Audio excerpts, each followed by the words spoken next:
So before we get the video started, if you can hear any banging or just any weird noises, it's because there's construction going on right outside my window. I'm in a new place and they're still building stuff, so that's what you can hear. You're not just going mad thinking where the hell the banging's coming from. So now to the video. So I published my last video around just over a month ago. It was about Justin Bieber and it got 1,000 views, so thank you for that. And I was meant to upload a video 2 weeks after that because I wanted a more consistent schedule, but just like everything, things get in the way. I'm now at uni again from my last year and I had no time. And plus, the video I was supposed to make was about COVID-19 and music, so how I listen to music during COVID-19 and lockdown and everything. However, I'm saving that video for the end of the year because it is a bit of a big video already and it isn't even half recorded. So I've kind of left that to the end. So what I'm going to do today is I'm going to be giving you my thoughts and opinions on albums that I've heard this year, because a few of you have asked about specifically Taylor's new album. So that will be in this video. So without further ado, let's get into it. So firstly, we're starting with Selena Gomez and Rare. Now, I gave my thoughts on this album a few months back when I ranked all her albums, and this is such an amazing album. It's honest, it's cohesive, and it's really, really good. It's very cathartic how honest she gets on songs like Lose You to Love Me and A Sweeter Place, and she's tried something new. The only drawback I had from it is that it's kind of watered down, I think, a bit. Aside from A Sweeter Place and some stuff on Vulnerable, I do feel like the production's quite simple, which isn't a bad thing. But when you listen back on Revival and even Stars Dance, she was a lot more adventurous with the production and the type of songs. So although this album is absolutely brilliant, I feel like it could have been more bold, like some of the droplets she was doing like Wolves, Bad Liar and Fetish. But otherwise, still adore this album. Up next with Eminem, Music to Be Murdered By. Now, I didn't listen to this album all the way through. I got up to track 9, which is Leaving Heaven with Skylar Grey, and kind of stopped there. I kept losing interest while listening to this album. I got bored. I was thinking of listening to other music. So if that's what I think while listening to an album, I kind of go with my feeling and kind of skip it. But that doesn't mean this album is absolutely atrocious and really bad, because there are some great songs I listened to up to that moment. Like Leaving Heaven is a great song and would be great on Lucifer. Godzilla with Juice WRLD, absolutely brilliant. I'm so glad that's a big success. And You Gon' Learn is also a really good one as well. But I just got bored, to be honest. And I do think his other albums like Kamikaze, the last one he released, was a lot better. So it's not bad, but I kind of got bored. So that's just my take on it. Up next now is a double whammy from LAUV. He's released 2 projects this year. One is How I'm Feeling, the album, and also the EP Without You. So let's start with the EP first, since I kind of have less to say about it. I think it's a good EP. It's very short. I think the entire thing is only 10 minutes. It's 5 tracks, including an acoustic of the lead single, which was Dishes, which is a good one as well. But the best song on this album is Mine, You Can't Find Love in Mollywood, and Love Somebody is also a good one. But yeah, it's just a bit short, so I kind of don't have much to say about it. So now we have LAUV's album How I'm Feeling, and I have quite a bit to say about this.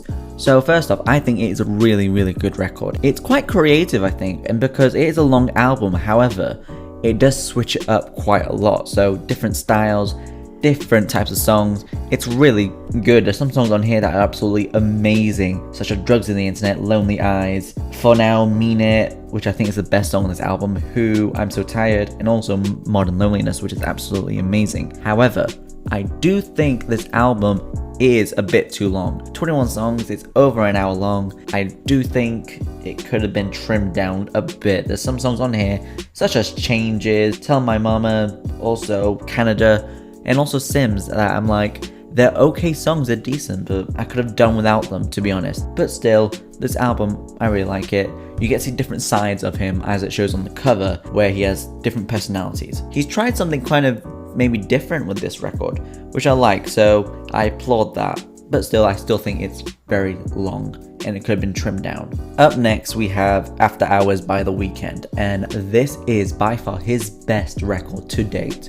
It is so good. He taps into so many styles of music and it doesn't sound forced. It doesn't sound like he's just doing it for the trend. It sounds genuine and absolutely amazing. You have some of his classic R&B styles like Heartless and Snow Child and Too Late, and you also have some amazing 80s dance songs such as Blinding Lights, In Your Eyes, and Save Your Tears, which is the best song on this record. And then you also have some like ominous songs like After Hours, which is so good, and I absolutely adore that song. Even though it's 6 minutes long, it's still an amazing listen. I think it's one of the best male albums of this year, and hope to God it gets nominated for a Grammy. It deserves it. Up next, we have Future Nostalgia by Dua Lipa, and nostalgic it does feel. It is such a good record, such an amazing positive dance record. It has some stellar songs on here like Physical, Hallucinating, and Levitating, and then you also have a song like Love Again, which is like, whoa, where did this come from? It's an absolutely stellar song, and the only drawback I have from this album is the last 2 tracks. I don't think they really fit in with the theme of the album, and also I feel like bringing the album down towards the end when it was already at such a huge high. I would have suggested it end on Love Again, switch positions of Break My Heart and Love Again. That would be good, and I think that album then would have been 100% perfect. Up next, we have 5 Seconds of Summer and Calm.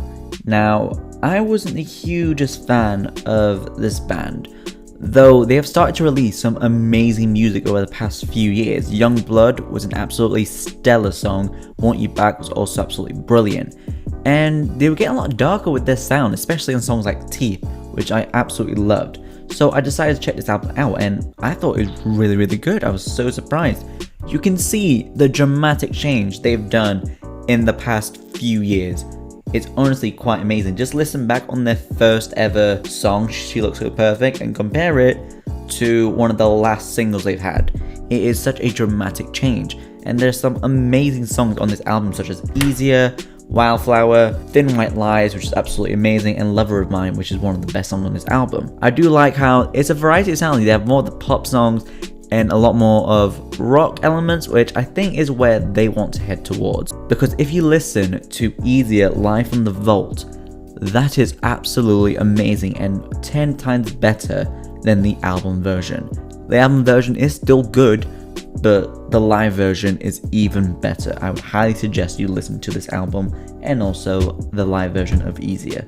Up next, we have JOJO and Good to Know, and this album is good, and I need you to know that. Hopefully that pun came across right. So this album is a lot more R&B than what she has ever done, and it suits her so well. I think she's kind of found her lane here, and she should definitely stick to it. Although there are some pop elements on these songs, it's mainly R&B, and it goes so well. There are songs on here such as So Bad, PDLI, and Lonely Hearts that are absolutely amazing. And the best song on this record is Don't Talk Me Down. It's so soulful and it's just brilliant. She did release a deluxe version of this album, which aside from What You Need and Lonely Hearts remix with Demi Lovato, I would probably stick to the standard version. There's not a lot of songs on there that I personally really like, so I've really just been sticking with the standard edition, and it's really good. I highly suggest you go check it out. Up next, we have the debut album by Rina Sawayama called Sawayama. And I decided to listen to this album out of pure curiosity because I was hearing nothing but great things about this record. And I was not disappointed, and I'm so glad I did. It is such an amazing and well-composed debut album. It's so weird, it's so cohesive, yet also so out there. There's so many genres. She's really spreading her legs, like, in different places. Like, you have Dynasty, the opening track was just legendary. One of my favorite ever opening tracks is so good. Then you have Excess, a song on capitalism, but also sounds like a 90s Britney Spears song.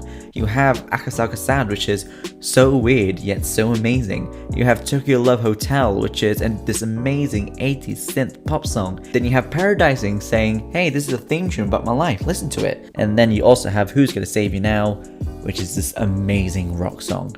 And this album is just so good. It's really introducing us to Rina, saying this is what I can do, so don't be surprised when I absolutely amaze you. It is such a good record, brilliant. Up next we have two records which I've already reviewed on this channel, so I will link those videos. And it's Chromatica by Lady Gaga and These Two Windows by Alec Benjamin. Now my opinion on these records have not changed. Chromatica is still an amazing dance record and all the songs have actually grown on me, aside from Free Woman, which is still not my favorite, and These Two Windows by Alec is still my album. It's still so honest and I just relate to it so much. I still have that connection with it. Although Chromatica has had more replay value, These Two Windows has a place inside my heart. So that's just what I have to say about those two records. Now, the album you all have been wanting me to talk about, Folklore by Taylor Swift. Now, the best way I can describe this record is, it's like I've gone to the cinema and I've watched the film and I really adored this film. I thought it was really good. I would walk out the cinema and feel great, like, oh, I love that. It's such a great experience. But I wouldn't rush back to go and see it again. If it came out on DVD, I don't know if I would go and buy it. However, if it happened to come on Netflix, or if I was scrolling through the TV and I happened to stumble upon it, I would leave it on and I would fall back in love with it. That's how I feel about Folklore. I think it's such a brilliant piece of work.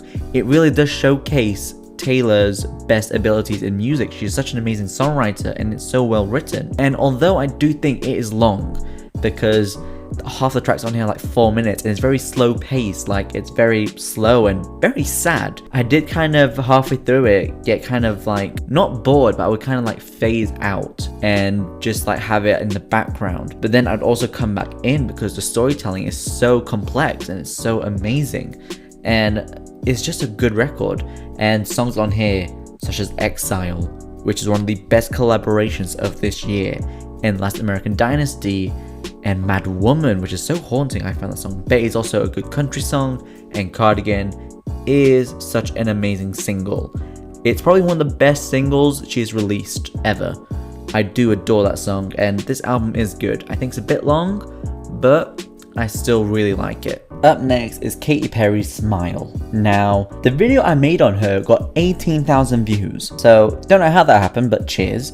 And the album I thought was actually pretty good. It was, I think, a lot more safer than Witness, because that album went into quite a lot of different territories that Katy's not used to. So I get why she went kind of more safe with this record, knowing that the blowback she got from Witness. And I think it's still a really good album. There's some classic pop songs on there. There's a song on there called Tucked, which I think is very Teenage Dream, but still a good song. And Never Really Over, I'm glad that's on this record. It's such a good opening track and such a euphoric pop song. And there's still some other amazing songs on here, like Not the End of the World, which is one of my favorites on this album. You also have Champagne Problems, which sounds like it could have had a rapper on it. Just by the instrumental, I thought it would be a collaboration. Only Love, which is a good one. Holly's in Hawaii, which is also a really good one. And the only song on here I didn't really enjoy was Resilient. I found that song kind of boring, but still the other ones are quite good. And I know a lot of people are criticizing the album because it is too safe. So that is kind of laughable, because if you don't like this album for the purpose of maybe just not liking the album, that's fair enough. My friend has the same opinion. He just doesn't like the album because he doesn't enjoy the songs. However, the main criticism I've seen about this album is that, oh, it's too safe. Why is she going backwards? Why is she not progressing forwards?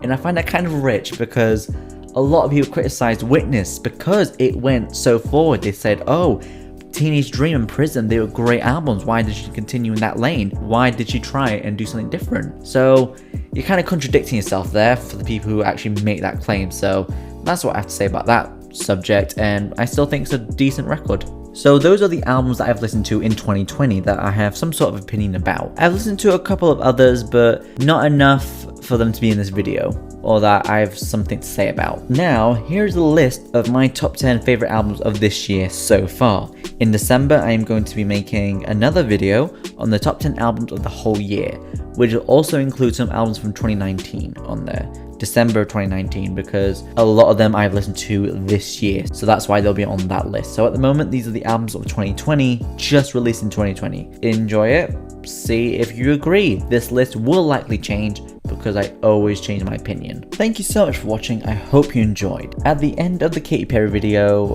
which randomly blew up, again, thank you, I thanked you for 100 subscribers.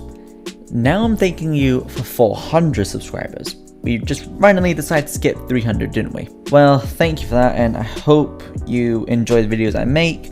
Link below. What albums have you listened to this year that maybe I should listen to? Or maybe suggest some other albums that I should review. Maybe I've forgotten some. So thank you for watching, and I'll hope to see you later.